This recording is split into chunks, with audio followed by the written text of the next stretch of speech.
வேல்முருகன் பயப்படல. இவரெல்லாம் ஒரு முதலமைச்சரா? தயவு செய்து வாய்ப்பு எனக்கு மறுக்கப்பட்டது. மனத்தாட்சி வேண்டாம் சார் உங்களுக்கு.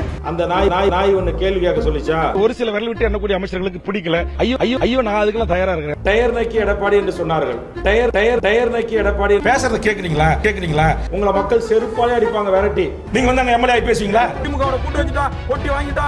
ஒரே வரியில கேட்டிருக்கலாம். இவ்வளவு நேரம் சொன்னீங்க, அதுதான் நாங்க பாதிக்கப்பட்டோம். வணக்கம் தமிழக மக்களே, 2026 தேர்தல் நெருங்கிடுச்சு வர தொகுதி வாரியா அலச போறோம். அப்படி இன்னைக்கு நம்ம லிஸ்ட்ல இருக்கிறது பலாப்பழத்துக்கு ஃபேமஸான பண்ருட்டி. ஆனா இப்ப அங்க பலாப்பழத்தை விட பல்பு தான் ரொம்ப ஃபேமஸா. ஏன்னா அங்க இருக்கிறது நம்ம போராட்ட புயல் வேல்முருகன் அண்ணன். தமிழக வாழ்வுரிமை கட்சி தலைவர். ஆனா ஜெயிச்சது என்னவோ உதயசூரியன் சின்னத்துல.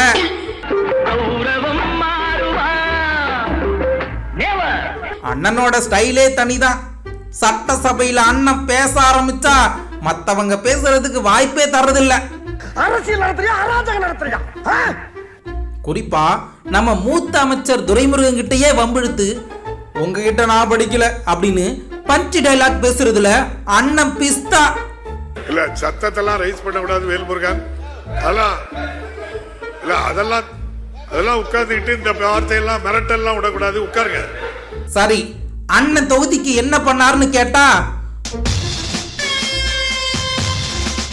பிக் பாஸ் எதிர்த்து ஒரு போராட்டம் பண்ணார் பாத்தீங்களா, ஒரு மாபெரும் போராட்டம். அதை பார்த்து எதிர்கட்சிகளே அரண்டு போயிட்டாங்க அப்படின்னு அவரே நினைச்சுக்கிட்டாரு. ஆனா அப்படி கிடையாது. அவர் மகளிர் அணியெல்லாம் கூப்பிட்டு எல்லாரும் நிக்க வச்சு வரிசையா பிக் பாஸ் வந்து ஒரு கலாச்சார சீர்கேடு, அதை தடை பண்ணணும்னு சொல்லிட்டு அவங்க மகளிர் அணி நிர்வாகிகள் எல்லாம் பேச வச்சு இவர் கீழே உட்கார்ந்து அழகு பார்த்தாரு. மறியல் பண்ணுவா. உங்களுக்கு அவ்வளவு திமிராகி போச்சா? மரியாதை நேரத்தை விட்டு போயிருங்க. பிக் பாஸ் போராட்டமும் ஒர்க் அவுட் ஆகல, பிக் பாஸ் தடையும் பண்ணல. அடுத்து விஜய் வந்து ஸ்டூடெண்ட்ஸுக்கு விருது வழங்கினார்ல, அதுல மாணவி மேல தோல் மேல கை போட்டதை விமர்சிச்சு பேசியிருந்தாரு. ஒரு வயசு பொண்ணை கூட்டு போறான், நாளைக்கு ஒரு 3 மாசம் கழிச்சு +2 முடிச்சு டிகிரி முடிச்சு போய் கல்லூரி பெண்களை கூட்டு போறான். அறிவு வேணாம் தமிழனுக்கு?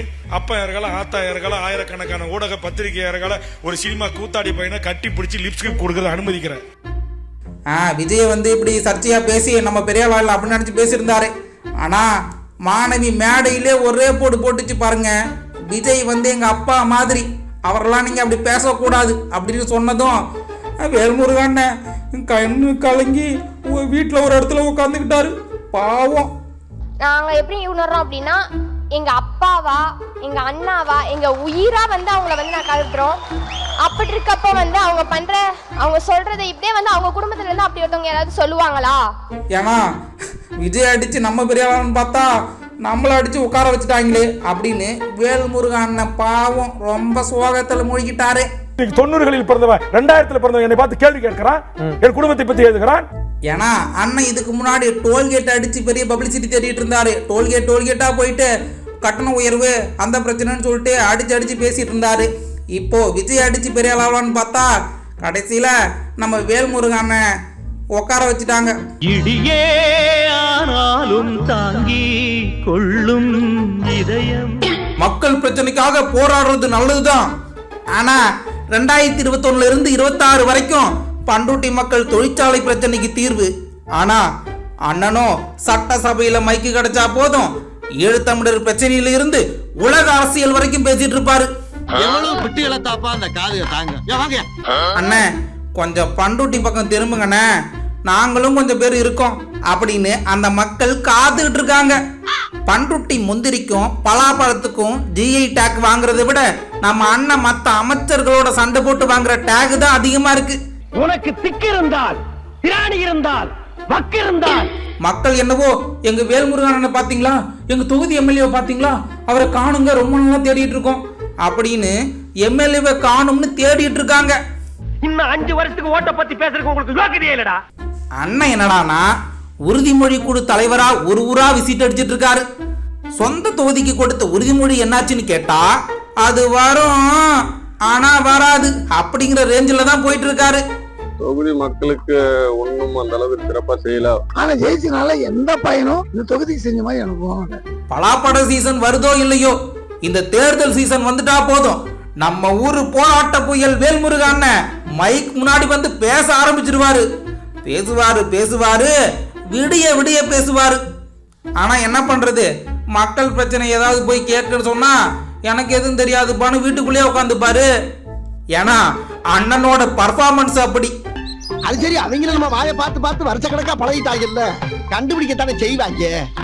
அண்ணன்கிட்ட போய் என்னென்ன தொகுதிக்கு பண்ணீங்கன்னு கேட்டா, தம்பி நான் சட்டமன்றத்துல துரைமுருகன் கிட்டயே எகிர்னவன்டா அப்படின்னு டைலாக் பேசுவாரு. அரசியல வெளியில சவுண்ட் பலமா கொடுக்கணும், ஆளை பார்த்துன்னு கூனி குறியா. அண்ணே நீங்க அங்க எகிருனா எங்களுக்கு இங்க ரோடு வந்துருமா, இல்ல அந்த முந்திரி ஃபேக்டரி பிரச்சனை தான் தீர்ந்துருமா? சரி, 2026ல அண்ணனுக்கு ஆப்போசிட்ல யார் வருவா? அதுதான் இப்போ மெயின் மேட்ரே. என் சொந்த ஊரு பொட்டியை உடைக்கிட்டோம், நீங்க எகிர்றீங்களா இல்லையான்னு பாத்துருவோம். ஃபர்ஸ்ட் அதிமுக. போன தடவை விட்டதை பிடிக்கணும்னு கங்கணம் கட்டிட்டு இருக்காங்க அதிமுக காரங்க. முன்னாள் அமைச்சர்கள்லாம் முட்டி போட்டாவது சீட் வாங்கி வன்னியர் ஓட்டுகளை மொத்தமா அல்ல ரெடியா இருக்காங்க. அதனால அண்ணன் வேல்முருகனுக்கு டஃப் தான். அடுத்ததா நம்ம மாம்பழம், அதாவது பாமக சொல்லவா வேணும், அண்ணனுக்கும் அவங்களுக்கும் பங்காளி சண்டை மாதிரி. உன்னை ஜெயிக்க விட மாட்டோம் அப்படின்னு அன்புமணி தம்பிங்க வெயிட்டா ஒரு ஆளை இறக்க பிளான் பண்ணிட்டு இருக்காங்களாம்.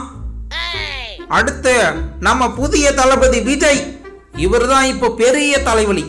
நம்ம பண்ருட்டி பசங்க எல்லாம் இப்போ தளபதி பின்னாடி தாவேக்கான்னு போயிட்டு இருக்கானுங்க. உன் கட்சிக்கு நீ தானே தலைவன். இப்பெல்லாம் ஓட்டு வாங்குற கட்சியை விட ஓட்ட பிரிக்கிற கட்சிக்கு தான் வேல்யூ ஜாஸ்தி. புது கட்சி புது முகம்னு யாரையாவது இறக்கி விட்டா அண்ணனோட ஓட்டு பேங்க் அப்படியே உதிர்ந்து போயிடும் பூ மாதிரி. இந்த தடவை அண்ணன் ஜெயிக்கணும்னா வெறும் மைக்க பிடிச்சி பேசினா மட்டும் போதாது, கையில இருக்க பலாப்பழத்தை விட களத்துல இருக்கிற பிரச்சனை தான் பெருசா இருக்கு. பாத்தியா அண்ணனோட நிலைமைய? என்ன எலெக்ஷன் நின்னு சொன்ன காக்கா உரிமையில கும்பிடுறாங்க. என்னன்னா இந்த தடவை மறுபடியும் திமுகவா இல்ல தனியா வாழ்வுரிமை கேட்டு போவீங்களா, இல்ல தளபதி பக்கம் டேர்ன் அடிப்பீங்களா? நீங்க என்ன வேணா பண்ணுங்க, ஆனா அந்த பண்ருட்டி டிராபிக்கையும் முந்திரி விவசாயிகளையும் கொஞ்சம் கவனிங்கண்ணே. அரசியல்வாதிக்கு மட்டும் கண்ணு தெரியாம போக கூடாதுடா, அப்புறம் கையே நீட்ட முடியாது. பாப்போம் பண்ருட்டி பலாப்பழம் இந்த தடவை யாருக்கு இனிக்கும்னு. 2026ல அண்ணன் கெத்தா வருவாரா, இல்லை வீட்டுக்கு மெதுவா பொடி நடையா நடந்து போவாரான்னு பொறுத்து இருந்து பார்ப்போம். மொத்தத்துல பண்ருட்டி பலாப்பழம் இனிக்குதோ இல்லையோ, அண்ணனோட அரசியல் பேச்சு பயங்கர காரமா இருக்கு. ஆனா வெறும் பேச்சு மட்டும் பசியை தீக்காதுன, மக்களுக்கும் கொஞ்சம் வேலை செஞ்சா பரவாயில்ல. என்ன பண்ருட்டி மக்களே, நான் சொல்றது கரெக்ட் தானே? ஆமா, உந்த வீடு கூட விளங்கிரு. ஆனா தேர்தல் நிக்கிற அரசியல் கட்சி ஒரு வீட்டுக்குள்ள பூந்து வைய சுத்தா சப்ஜான கலையை போயிருல. பாப்போம். அண்ணனுக்கு ஒரே வெற்றி தொகுதி பண்ருட்டி மட்டும்தான். பண்ருட்டி தான் அண்ணனுக்கு ராசியான தொகுதி. இந்த தடவை பலாப்பழம் படுக்குமா இல்ல நொந்து நூடுல்ஸ் ஆகுமான்னு வெயிட் பண்ணி பார்ப்போம். இந்த வீடியோ பிடிச்சிருந்தா லைக் பண்ணுங்க, உங்க தொகுதி எம்எல்ஏ யாருன்னு கமெண்ட் பண்ணுங்க.